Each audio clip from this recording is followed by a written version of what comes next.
নমস্কার বন্ধুরা, একে এন্টারটেনমেন্টে আপনাদের সকলকে স্বাগত জানাই।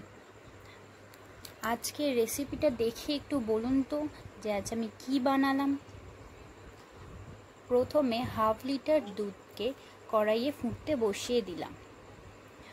দুধটাকে ততক্ষণ ফোটাতে হবে যতক্ষণ না দুধটা ভালোভাবে ঘন হয়ে আসছে।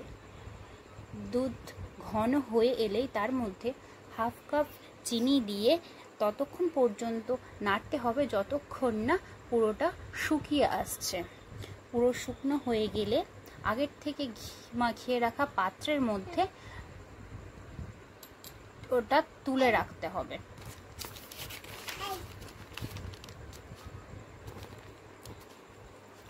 তারপরে তার মধ্যে সামান্য এলাচ গুঁড়ো দিয়ে সেটাকে ভালো করে মেখে নিতে হবে।